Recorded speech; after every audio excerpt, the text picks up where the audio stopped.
Hi అండి, welcome to our channel Nagalakshmi techs. నేను అటుకులతో పులిహోర చేశాను చూడండి. ఎలా ప్రిపేర్ చేసుకోవాలో అదిగోండి. ఒక గ్లాస్ తీసుకున్నాను అటుకులు. ఆ గ్లాస్కి ఒక నిమ్మకాయ తీసుకున్నానండి. మీరు కూడా అలాగే తీసుకోండి. అదిగోండి, ఒక గ్లాస్ అటుకులు తీసుకొని శుభ్రంగా కడుక్కోవాలి. కడిగి చక్కగా జల్లి బుట్టలో వేసుకొని పక్కన పెట్టుకోవాలి. ఎక్కువసేపు నానకూడదు, నానితే బాగోదు. వీడియో స్కిప్ చేయకుండా చూడండి.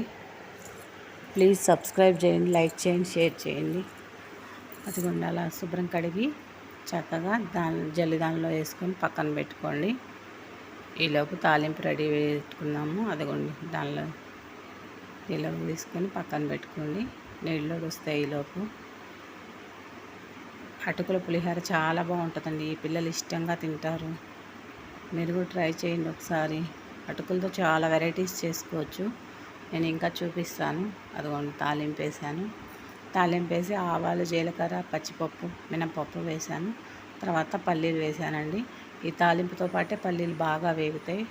తాలింపు వేగితేనే టేస్ట్ ఉంటుందండి ఏదైనా. అది చూడండి, బాగా వేయించుకోండి. ఒక ఎండుమిర్చి వేసాను. ఎక్కువ వేయలేదులేండి, కొంచెమే కదా పులిహోర. బాగా తాలింపు వేగాక పల్లీలు కూడా బాగా వేగితే కరకరలాడతాయి, చక్కగా ఉంటాయి, నోటికి క్రిస్పీగా. తర్వాత కరివేపాకు వేసాను. అది కూడా వేగాక 2 పచ్చిమిర్చి కట్ చేసుకొని వేసుకోవాలి. అదిగోండి, పల్లీలు అసలు ఎందులో వేసినా ప్రోటీన్స్ ఉంటాయండి. పల్లీలు తప్పనిసరిగా తినండి అందరూ. పల్లీలు ఆరోగ్యానికి మంచిది. ప్రతి దానిలో వాడుకోవచ్చు, ఉప్మాల్లోకైనా పులిహోరలోకైనా. అదిగోండి, పచ్చిమిర్చి కూడా వేసాను. పచ్చిమిర్చి వేగాక కొంచెం పసుపు వేసుకోవాలి. తాలింపులోనే పసుపు వేసుకుంటే బాగా కలిసిపోయిద్ది. అదిగోండి, పసుపు వేసాను. చక్కగా తాలింపులు వేసుకుంటే మనకి అటుకుల్లో బాగా కలిసిపోయిద్ది అనమాట. అటుకుల్లో వేస్తే సరిగ్గా కలవనట్టు ఉంటుంది. ఇలా వేస్తే శుభ్రంగా కలిసిపోద్ది. తర్వాత పక్కన పెట్టుకున్నాం కదా, అటుకులు వేసేసుకోవాలి. అటుకులు వేసుకొని శుభ్రంగా కలుపుకోవాలి. చక్కగా కలిపాక సరిపడినంత సాల్ట్ వేసుకోవాలి. అది కలిపేసుకొని చక్కగా ఈలోపు మనం ఒక నిమ్మకాయ తీసుకొని దాన్ని రసం పిండుకొని పక్కన పెట్టుకుంటే ఈజీగా ఉండిద్దండి. ఇది కలిపేసుకున్నాక అదిగోండి, ఒక నిమ్మకాయ తీసుకున్నాను. ఆ గ్లాస్కి ఒక నిమ్మకాయ సరిపోద్ది. మీరు చూసుకొని వేసుకోండి.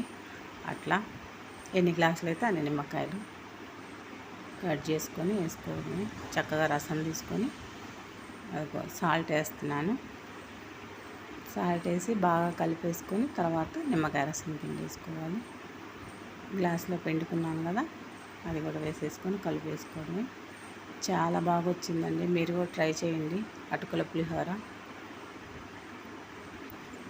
ఓకేనండి, లాస్ట్కి కొత్తిమీర వేసాను కొంచెం. అటుకుల పులిహోర రెడీ అయిపోయింది. చూస్తేనే నోరు ఊరుతుంది కదా, అందుకని మీరు కూడా ట్రై చేసుకోండి ఒకసారి. తినండి, ఎలా ఉందో చెప్పండి. ఓకేనండి, కామెంట్ చేయండి. అది కూడా రెడీ అయిపోయింది. ఓకేనండి.